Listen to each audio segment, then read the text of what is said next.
Chimpanzees hunt monkeys by using the most complex and intelligent ambush of all. The chimps must work together to set a trap.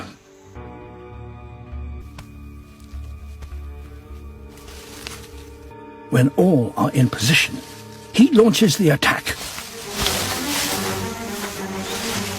While the driver keeps up the momentum, the blockers move to close any gaps. When they reach the ambush tree, the trap is sprung. A colobus is brought to the ground. Everyone is desperate for a share, but the meat is divided up in a specific way.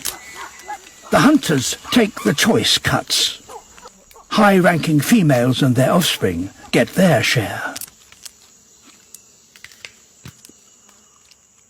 Meat is a precious treat in the troops' largely vegetarian diet.